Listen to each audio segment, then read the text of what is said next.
On January 17, 2014, authorities arrived at the residence of 52-year-old Hal Sasko, where they discovered his lifeless body.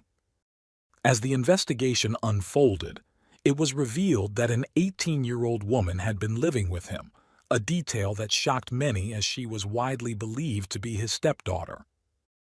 However, she was notably absent from the crime scene.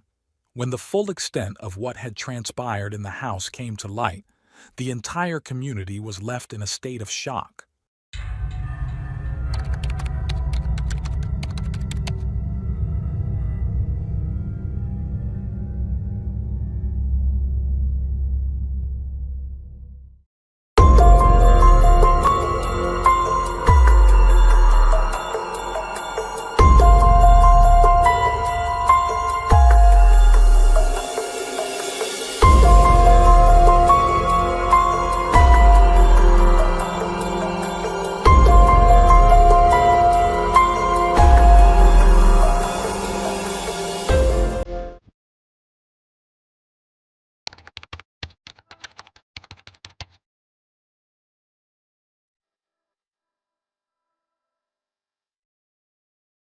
Sarah Gonzalez McLean was born on July 9, 1994. She grew up in the capital city of Kansas, USA. During her early years, she was homeschooled and never attended a traditional school. Sarah was a quiet and reserved girl, but also very kind-hearted and thoughtful. She had a younger brother with a disability whom she took care of, and a close relationship with her older sister. When Sarah was still a child, a neighbor abused her, causing deep emotional trauma. This event had a lasting impact on her life. She began to experience recurring nightmares, reliving the abuse, and would wake up in the middle of the night, panicked and overwhelmed. The constant stress and anxiety prevented her from finding peace. Around this time, Sarah started sneaking out of the house and drinking alcohol to cope with her pain. Her concerned parents decided to seek help by sending her to a psychologist, hoping she could confront her trauma. However, things only worsened, especially at home. Around the same time, her parents went through a divorce, which deeply affected her. Sarah described her parents' divorce as the moment she felt completely unloved at home. Over time, she lost all contact with her father, and her relationship with her mother became increasingly strained. Feeling like she no longer belonged at home, Sarah sought to leave as soon as she could. At the age of 14, Sarah found a job at a local pizzeria. The owner, Harold Sasko, was a middle-aged man who, at first glance, seemed successful and trustworthy. At that time, he owned 3 pizzerias and was known to be a devout Christian. However, his employees had a different view of him. They often spoke about his inappropriate behavior. The manager of one of the locations mentioned that Harold Sasko instructed him to only hire young, attractive girls. He was uncomfortable with this and would often warn the new hires to be cautious around the owner. When Sarah joined the pizzeria and received this warning from the manager, she was still quite naive and thought he was exaggerating. As time passed, Harold began to interact more with Sarah, eventually gaining her trust. He would pick her up from school, drive her to work, buy her gifts, and even encouraged her to confide in him, asking her to think of him as a father figure. However, Harold also instructed Sarah not to tell her mother what was happening. She obeyed, and her family never found out about their relationship. Alongside her connection with Harold, whom she began to view as a father figure, Sarah experienced another traumatic event at the age of 16. This time, it involved a close friend. According to her, they were on vacation together when he pushed her onto a table, breaking it in the process. He then assaulted her and even burned her back with a cigarette. This incident deeply affected Sarah, who was already working through her childhood trauma in therapy. The memories of her past abuse came rushing back.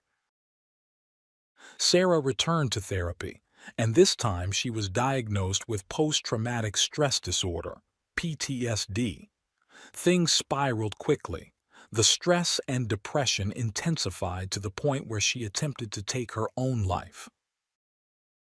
As a result, Sarah was admitted to a psychiatric hospital for some time. There, she received therapy and was prescribed medication to aid her recovery. After being discharged, Sarah continued taking her medication and attended therapy sessions regularly. This support once again began to help her heal from her experiences. However, the situation at home remained highly stressful, and Sarah found it unbearable to stay there.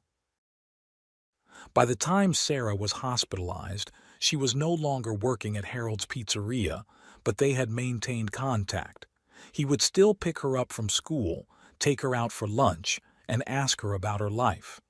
Being 50 years old, Harold saw an opportunity when Sarah was vulnerable and decided to exploit it.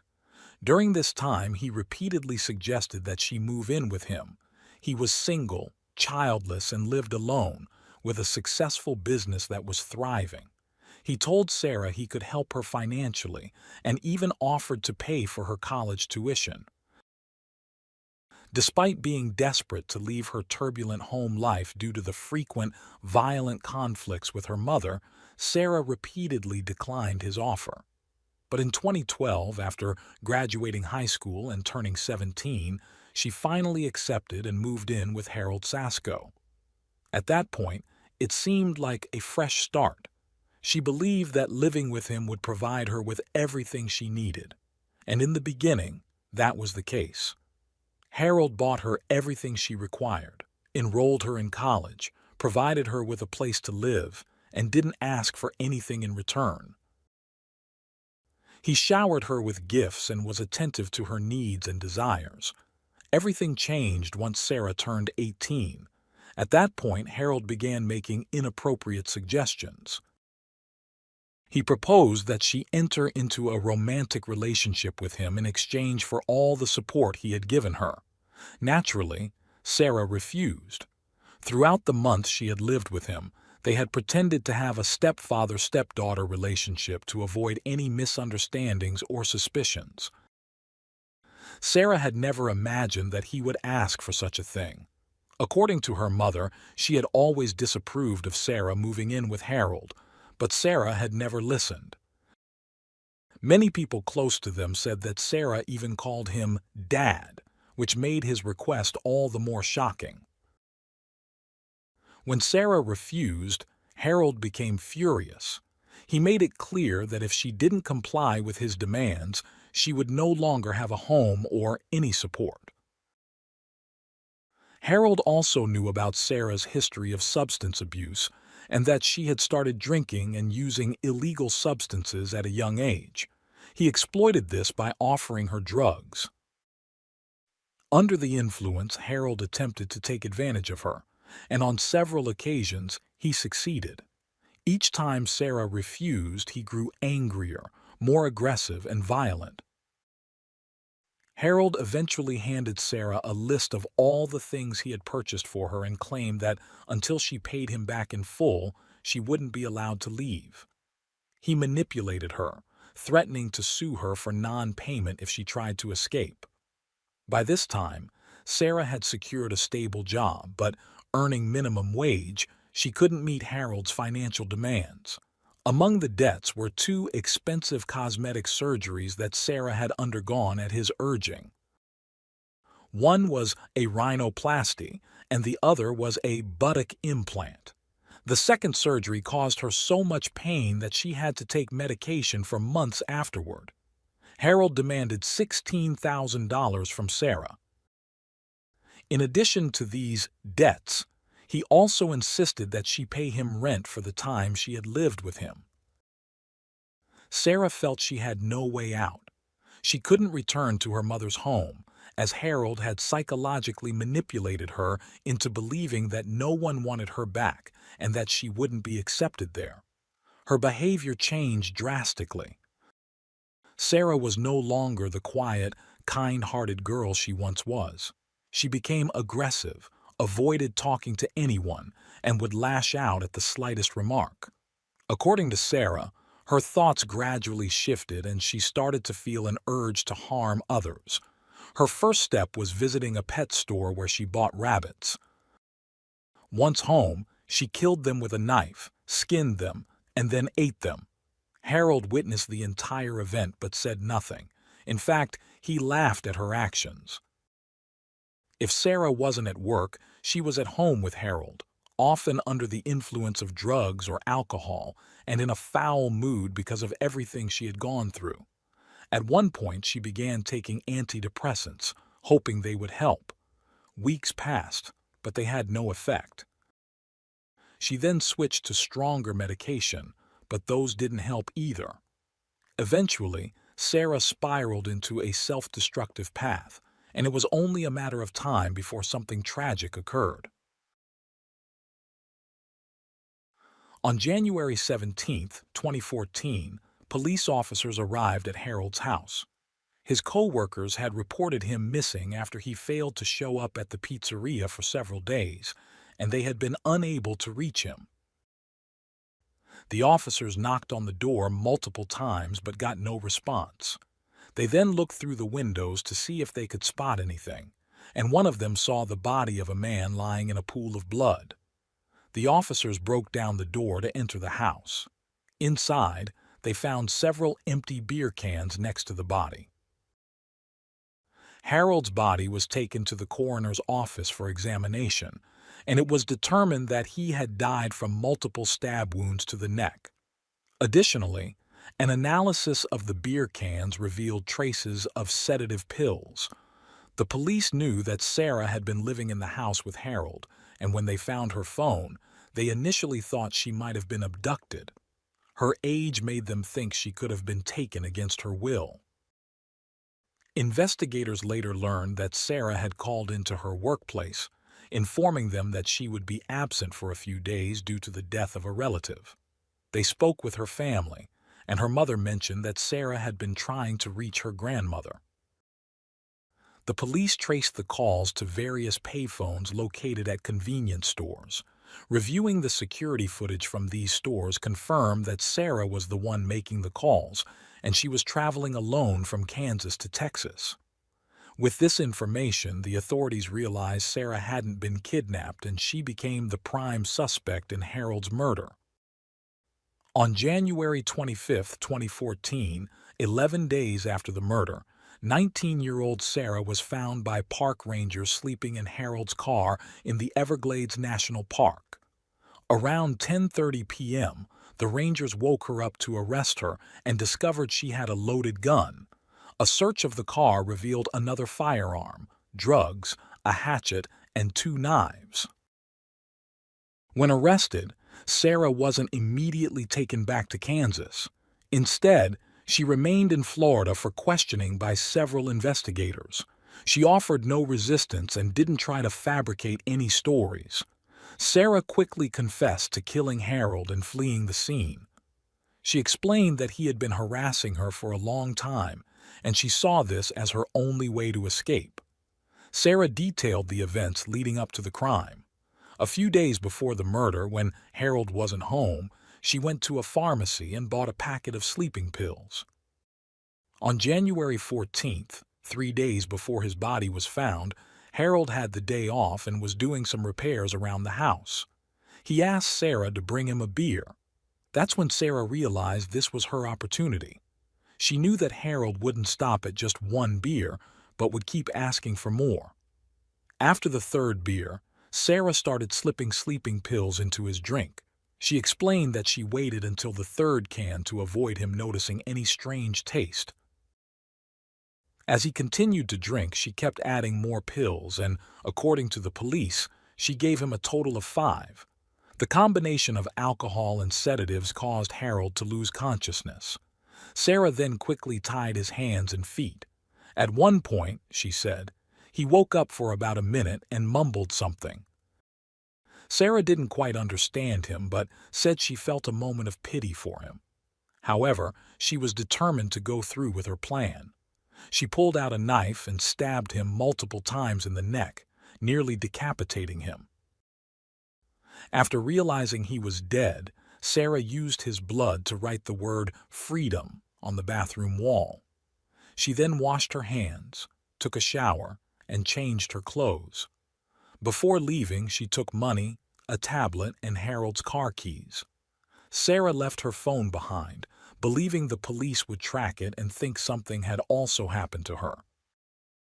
She drove toward Texas but didn't like it there because it was too cold at night, so she continued her journey to Florida. Most of the time, Sarah slept in the car, stopping occasionally to rest along the road. Upon arriving in Florida, Sarah visited a local tattoo artist named James Baker to get a new tattoo. It wasn't her first. She already had the phrase, "Only God can judge me," inked on her shoulder. For her second tattoo, Sarah chose a quote from a book, "The descent into the dark well at the bottom of our heart. In its cold, black depths, twisted and strange creatures dwell, best left undisturbed." Sarah had hoped that by cooperating with the police and sharing her story of abuse at the hands of Harold, they would show leniency and commute her sentence. However, this was not the case. The authorities painted Sarah as a true psychopath, while portraying Harold as a peaceful Catholic man who had only wanted to help her. At one point during her interrogation, Sarah admitted to one of the officers that during her fits of rage at Harold's house, she felt the urge to kill. The prosecution argued that Sarah had killed Harold simply because she wanted to know what it felt like to kill a man, not because he had been violent with her. A key piece of evidence found on Sarah's phone was a message from Harold apologizing for forcing her into a sexual relationship with him. However, this crucial information was not presented to the jury during her first trial, and all evidence of Harold's abuse towards Sarah was disregarded in the pursuit of justice. In February 2014, Sarah's trial began. Her attorney chose not to use the history of abuse as part of her defense, especially since the prosecution had chosen to ignore it. Instead, the defense team pursued a risky strategy, claiming Sarah suffered from dissociative identity disorder. They argued that Sarah had developed multiple alter egos to cope with the trauma she endured. However, this defense strategy failed to convince anyone. Neither the judge nor the jury believed the defense's claims. The prosecution presented a completely different narrative, focusing on the idea that Sarah had killed Harold purely to satisfy her curiosity about killing. They argued that the sexual relationship, while pressured by Harold, was consensual and unrelated to any form of violence. Moreover, the prosecution contended that the drugs found in the house had been purchased by Sarah, not provided by Harold, even though there was little concrete evidence to support this claim. The prosecution further asserted that Sarah had planned the murder in advance. Her phone contained several messages to her sister, suggesting that she had already devised a way to permanently get rid of Harold. Based on this, they argued that the crime was premeditated, requesting a first-degree murder conviction. Supporting this, investigators found Sarah had spent a month researching vulnerable areas of the human neck and methods of attack. On September 4, 2015, Sarah, who was 21 at the time, was found guilty of first-degree murder with premeditation. She was sentenced to life in prison with the possibility of parole after 50 years.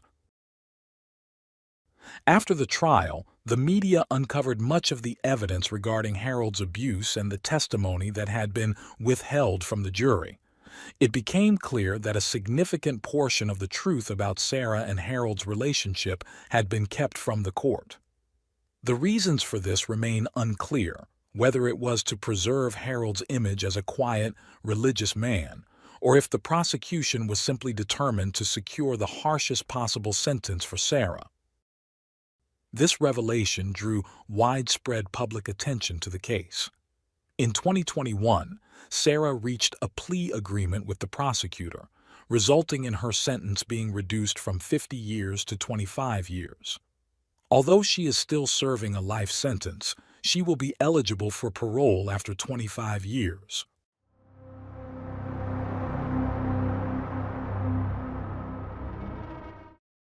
Thanks for tuning in to Unreal True Crime. If you're intrigued by mysteries from around the world, check out our new channel, Latin Crimes, where we dive into the gripping true crime stories of Latin America. Don't miss out. Subscribe now for more thrilling investigations.